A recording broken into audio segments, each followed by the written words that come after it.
yes, very warm welcome to our channel. This is Barkha ma'am, your AppTech Guru. So my dear class 10th IT book code 402 student, आज का जो session है वो सिर्फ आपके लिए है, बहुत इंपॉर्टेंट होने वाला है क्योंकि आज आपको एक ऐसे क्वेश्चन का आंसर मिलने वाला है जिसके लिए आप बहुत ज़्यादा पैनिक हो, बहुत दिनों से परेशान हो कि क्यों, क्योंकि आपकी बोर्ड एग्जाम आने वाली है, 2 दिन बाद आपका पेपर है और आपको अभी तक ये समझ नहीं आ रहा है कि एसक्यूएल क्वेरीज को पढ़ना है या नहीं पढ़ना है। आखिरकार एसक्यूएल क्वेरीज के क्वेश्चन आपसे आपकी बोर्ड एग्जाम में एसक्यूएल क्वेरीज पूछी जाएगी या नहीं, इसके क्वेश्चन आपकी बोर्ड एग्जाम में आएंगे या नहीं। तो यदि ये आपका क्वेश्चन है तो बिल्कुल सही प्लेटफॉर्म पे आए हो। यदि अभी तक भी चैनल को सब्सक्राइब नहीं किया है, वीडियो को लाइक नहीं किया है, then what is your waiting for, go and subscribe the channel, also like the video and share your friends, ताकि उनको भी पता चल सके कि भाई आखिरकार आपको अपने आने वाले कमिंग एग्जाम के लिए एसक्यूएल क्वेरीज वाले पार्ट को पढ़ना भी है कि नहीं, आखिर ये आपके पेपर में आपको दिखने वाला है कि नहीं, इसके क्वेश्चंस आएंगे या नहीं। तो चलिए करते हैं श्री गणेश। अब बार बार आपको मैंने एक चीज़ क्लियर कही है, क्या कि देखो बेटा, किसी भी सब्जेक्ट का जब एग्जाम आप देने जाते हो या उसके लिए प्रिपेयर कर रहे होते हो तो सबसे पहले आपको उस सब्जेक्ट के सिलेबस पर फोकस करना होता है। मतलब यदि आपने सिलेबस देखा है, आपको सिलेबस के बारे में पता है, तो आपका आधे से ज़्यादा खेल तो यहीं ख़त्म हो जाता है, क्योंकि सिलेबस से हमें काफ़ी आइडिया लगता है कि कौन कौन सी यूनिट पूछी जाएगी, कितने चैप्टर्स पूछे जाएंगे, उन चैप्टर्स से कौन कौन से टॉपिक्स आपसे पूछे जाएंगे, है ना। तो ये चीज़ें हमें सिलेबस से ही पता चलती है। तो आज का जो ये क्वेश्चन आपका है ना, इस सेशन में मैं जो आपको क्लियर करने वाली हूँ उसका आंसर आपका सिलेबस ही देगा। तो यहाँ ना मैंने कुछ ईयर्स के सिलेबस आपके लिए लिए हुए हैं जिसकी मदद से अब आपको इसका आंसर बहुत क्विकली मिलने वाला है। देखो, ईयर 22-23 IT सिलेबस की बात करूँ, ध्यान से सुनना, ईयर 22-23 IT सिलेबस की यदि मैं बात करूं तो यहाँ मैंने चैप्टर जो आपका DBMS वाला चैप्टर है, SQL वाला, उसका स्क्रीनशॉट लगाया हुआ है। अब यहाँ ध्यान से देखो, आपसे डेटाबेस क्वेरी पूछा है, क्वेरी को विजार्ड के थ्रू कैसे क्रिएट करते हैं, डिज़ाइन व्यू के थ्रू कैसे क्रिएट करते हैं, ये भी पूछा है, ठीक है। कैलकुलेशन कैसे परफॉर्म करना है, ओके, क्राइटेरिया कैसे अप्लाई करना है, ये सब पूछा। उसी के बाद आप आ जाओ, यहाँ क्लियरली मैंशन किया है कि SQL क्वेरी क्या होता है, स्ट्रक्चर्ड क्वेरी लैंग्वेज क्या होता है, DDL DML स्टेटमेंट्स क्या होते हैं, इसको आपको प्रैक्टिकली भी करके बताना है using SQL commands, create, insert, update, delete, drop, जो भी एसक्यूएल कमांड्स होती हैं। तो अब ये चीज देखो, यहाँ सिलेबस में क्लियर मेंशन है। इस यदि सैंपल पेपर को आप देखोगे ईयर 22-23 तो बकायदा पूछे हुए हैं, मैंने सॉल्व करवाए हैं प्रीवियस टू प्रीवियस ईयर के बच्चों को। एसक्यूएल क्वेरीज के क्वेश्चन, क्वेरी दी हुई होती है, आपको आउटपुट लिखना होता है, या आउटपुट दिया होता है तो क्वेरी लिखनी होती है। सेक्शन बी के लास्ट वाले क्वेश्चन में 4 नंबर के क्वेश्चन में आपको ये क्वेश्चन देखने को मिलता है, एसक्यूएल वाला। अब यदि हम बात करें ईयर 23-24 के सिलेबस की, आईटी का जो सिलेबस प्रीवियस ईयर का है, ज़्यादा दूर नहीं जाएंगे, लास्ट के 2-3 साल के ही मैंने सिलेबस यहाँ लगाए ताकि आपको चीज़ें प्रूफ के साथ क्लियर में कर सकूं, है ना। कोई भी होल यूट्यूब में आपको इस तरीके से नहीं बताने वाला है, राइट। तो देखो यहाँ पे ईयर 23-24 की बात करें तो इसका सिलेबस जब हम यहाँ देखते हैं तो यहाँ भी सेम चीज़ है। देखो, query using wizard, design view से आपको बताना है, क्राइटेरियाज अप्लाई करने हैं, ग्रुपिंग करना है, कैलकुलेशंस कैसे परफॉर्म करने हैं वो बताना है। साथ ही आप देखोगे यहाँ structured query language, DDL DML के बारे में भी बताया है।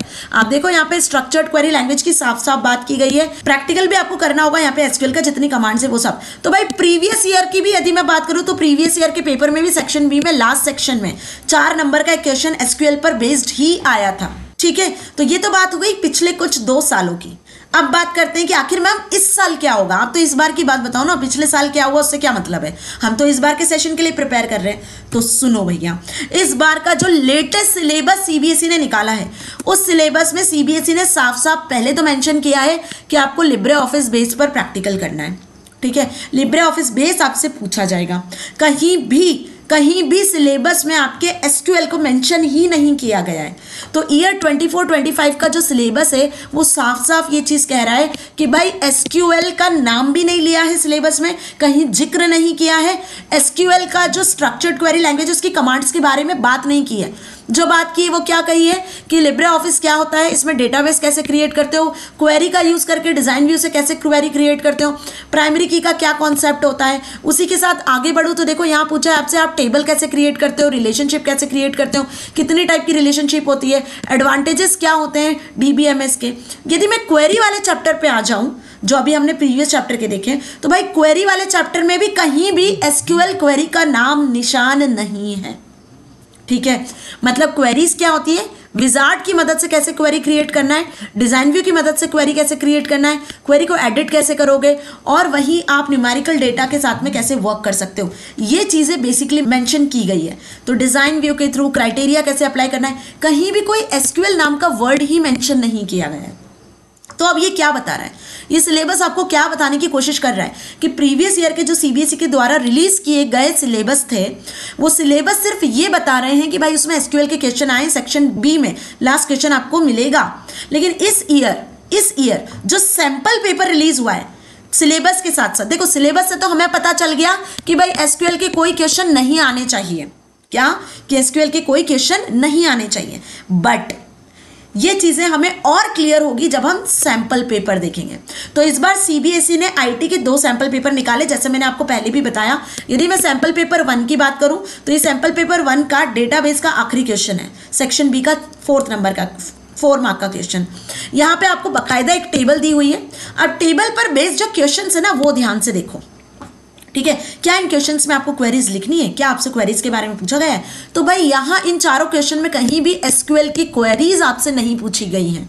जो भी क्वेश्चन पूछे वो डेटाबेस कॉन्सेप्ट से रिलेटेड पूछे। यहाँ पे पूछा है कि आइडेंटिफाई द फील्ड, कौन कौन से इस टेबल में फील्ड होगी, कॉलम होंगे, वो बताओ, बेसिक पार्ट। तो employee ID, name, salary, designation, ये 4 कॉलम है। कहीं नहीं बोला कि टेबल क्रिएट करो। एज अ डेटाबेस एडमिनिस्ट्रेटर कौन सी प्राइमरी की होगी और क्यों होगी? तो भाई हमने बता दिया कि एम्प्लॉय आईडी प्राइमरी की होगी क्योंकि इसकी वैल्यू यूनिक होती है, डुप्लीकेट नहीं हो सकती, जो हमने कॉन्सेप्ट पढ़ा है।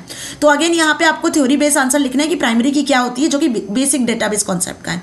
वहीं आगे बढ़ूं तो आपसे यहाँ पे पूछा है कि identify the field and justify why serve as alternate key, कि यहाँ पर ऐसी की का नाम बताओ जो कि एक ऑल्टरनेट की होगी और ऑल्टरनेट की को क्यों सिलेक्ट किया जाता है, क्या इसका मोटिव होता है। तो अगेन ऑल्टरनेट की आपको यहाँ पे बतानी होगी, जो कि again basic concepts of keys से लिया गया क्वेश्चन है। 4th यहाँ पे पूछा है कि how to establish a relationship between 2 tables. यदि आप यहाँ पे एक और टेबल क्रिएट करते हो डिपार्टमेंट नाम की, एक टेबल और क्रिएट करते हो डिपार्टमेंट नाम की, तो एम्प्लॉय और डिपार्टमेंट टेबल के बीच में रिलेशनशिप कैसे एग्जिस्ट करवाओगे, है ना, उसकी क्या स्टेप्स होगी। यहाँ पे फॉरेन की का क्या कॉन्सेप्ट है, प्राइमरी की का क्या कॉन्सेप्ट है। तो again there is a question जिसमें कोई क्वेरी आपसे नहीं पूछी है, कोई कमांड आपसे नहीं पूछी है। ये मैंने बात किया सैंपल पेपर 1 की। अब सैंपल पेपर 2 की यदि मैं बात करूं, आंसर आ चुका है आपके सामने इसका। सैंपल पेपर यदि मैं 2 की बात करती हूँ तो सैंपल पेपर में भी सेक्शन बी में जो 4 नंबर का क्वेश्चन लिया गया है वो जरा ध्यान से देखना। यहाँ भी आपको क्या करना है, concepts to help him DBMS के कुछ कॉन्सेप्ट पर बेस्ड क्वेश्चन पूछा है। डीबीएमएस क्या होता है, इसके क्या एडवांटेजेस होते हैं, ठीक है। और आपसे क्वेश्चन पूछा है name any 2 database programs that can be used to create a table and store the data according to his requirement. तो यहाँ पे आपको सिर्फ डेटाबेस प्रोग्राम के नाम बताने हैं, आपको कैसे क्रिएट करना है, हाउ स्टेप्स नहीं पूछी है। उसी के साथ इस टेबल में आप किसे प्राइमरी की सेट कर सकते हो। तो अगेन डियर स्टूडेंट्स, इस ईयर का जो सैंपल पेपर लेटेस्ट आपको हर जगह दिख रहा होगा, जो मैंने रिसेंटली अभी आपसे डिस्कस भी किया है, लिंक आपको डिस्क्रिप्शन में मिल जाएगी दोनों सैंपल पेपर की। यदि सैंपल पेपर देखना चाहते हो तो दोनों सैंपल पेपर पूरे मैंने सॉल्व करवाए हुए हैं, लिंक डिस्क्रिप्शन में है। पूरा आईटी का सिलेबस कंप्लीट करवा दिया, एक डेडिकेटेड वीडियो में part A part B complete करवा दिया है, प्रैक्टिकल के साथ कंप्लीट करवाया है, लिब्रे ऑफिस पर कंप्लीट करवाया है जो आपके सिलेबस में दिया हुआ है, उसी के प्रैक्टिकल। कहीं किसी और प्लेटफॉर्म पे आपको लिब्रे ऑफिस के प्रैक्टिकल्स नहीं मिलेंगे, है ना। तो ध्यान रखना, लिब्रे ऑफिस पे मैंने आपको प्रैक्टिकल के साथ में सारी चीजें समझाई है, सभी वीडियो के, प्लेलिस्ट के, इवन लाइव मैराथन सेशंस के लिंक डिस्क्रिप्शन में है। अब जो लाइव सेशंस होने वाले हैं वो बहुत धमाकेदार होने वाले हैं, जिसमें हम सॉलिड क्वेश्चंस, टॉप क्वेश्चंस जो आएंगे आपके पेपर में उसको डिस्कस करेंगे। तो वापस आती हूँ आपके क्वेश्चन पर। तो इसका आंसर मेरे अकॉर्डिंग तो नहीं है, क्योंकि जैसा मैंने एनालाइज किया, प्रीवियस ईयर के पेपर्स देखे, प्रीवियस ईयर के सैंपल पेपर्स देखे, इस ईयर का सैंपल पेपर देखा, इस ईयर का सिलेबस देखा, तो इस ईयर के सैंपल पेपर और प्रीवियस ईयर के सैंपल पेपर और सिलेबस को देखकर मैंने ये एनालाइज किया कि बेटा इस बार आपके सिलेबस से एसक्यूएल वाला पार्ट नहीं पूछा जाएगा। एसक्यूएल के कोई क्वेरी यहाँ पर मुझे नहीं दिखी है, तो वो होप सो नहीं आएगी। 90% चांसेस हैं कि इस बार आपके सिलेबस में जो एसक्यूएल वाले क्वेरीज है वो नहीं पूछी जाएगी। बाकी फिर सीबीएसई कुछ भी कर सकता है, आप बहुत अच्छे से जानते हो। प्रीवियस जो पेपर्स गए हैं, math, science, social science, Hindi, English, उन पेपर्स में क्या हुआ है क्या नहीं हुआ है, आप पेपर देकर आ चुके हो, आपको बहुत अच्छे से पता है। बट आईटी के पेपर में इस बार सिलेबस में भी एसक्यूएल नहीं है, इस बार सैंपल पेपर में भी एसक्यूएल का कोई जिक्र नहीं किया गया है कि एसक्यूएल क्वेरीज आएंगी या नहीं आएंगी। 4 नंबर के जो क्वेश्चंस हैं उनमें जो क्वेश्चंस आपके रखे गए हैं वो 2 क्वेश्चन डीबीएमएस के हैं और दोनों क्वेश्चन बेसिक डीबीएमएस के क्वेश्चन से लिए गए हैं, कि इस पर बेस्ड है, कॉन्सेप्ट्स पर बेस्ड है ना। एसक्यूएल क्वेरी से रिलेटेड नहीं है, जो सैंपल पेपर में भी नहीं है। तो होपफुली अब आपको अपने क्वेश्चन का आंसर मिल गया होगा। देखो मेरी तरफ से तो एसक्यूएल का क्वेश्चन नहीं आना है, जो क्वेश्चन आएगा वो इस तरीके से ही आएगा, बेसिक कॉन्सेप्ट्स ही आपसे पूछ लिए जाएंगे। ओके, बाकी सीबीएसई कभी भी कुछ भी कर सकता है, हम उसका कुछ नहीं कह सकते हैं। एसक्यूएल के वीडियो लेक्चर्स भी अवेलेबल है। यदि आप एसक्यूएल के वीडियो लेक्चर्स देखना भी चाहते हो तो देख सकते हो। बहुत बेसिक मैंने समझाया हुआ है एसक्यूएल में, ज़्यादा डिटेल में हमने नहीं पढ़ा है क्योंकि मुझे पता है कि ज़्यादा डिटेल में आपसे पूछेंगे ही नहीं। जो बेसिक कमांड्स होती है, insert, update, delete, create, drop, ये जो 5-6 कमांड्स मैंने अभी बताई, बस यही आती है एग्जाम में। प्रीवियस ईयर भी यही पूछी जाती थी, इस बार भी इन केस गलती से आपसे पूछ लिया गया आउट ऑफ सिलेबस, यदि सीबीएसई ने पेपर बना दिया बेटा तो जरूर आएगी। और यदि सिलेबस के अंदर से पेपर बनेगा तो ये मान लो 100% मैं श्योर हूं कि एसक्यूएल नहीं आएगा। और यदि आउट ऑफ सिलेबस एक आधी क्वेश्चन दे दिया तो उसमें से एसक्यूएल आपसे पूछा जा सकता है। Now choice is yours. सभी चीजें चैनल पर अवेलेबल है, एसक्यूएल के वीडियोज भी अवेलेबल है। आप चाहो तो एसक्यूएल को पढ़ सकते हो यदि आपके पास टाइम बच जाएगा, अदरवाइज आप एसक्यूएल को स्किप भी कर सकते हो। ठीक है, चॉइस इज योर्स। अंडरस्टैंड? मैंने अपनी तरफ से सब चीजें कवर करवाने की आपको पूरी कोशिश की है। तो चलिए इसी के साथ में सेशन को एंड करते हैं। होपफुली आपको अब अपना आंसर मिल गया होगा। मिलेंगे कल के लाइव मैराथन सेशन में, जिसमें हम टॉप 50 क्वेश्चंस को डिस्कस करने वाले हैं जो आपके एग्जाम में 100% पूछे जाने वाले हैं। ठीक है, तो मिलेंगे कल के सेशन में। Till then stay happy and all the very best for your exam.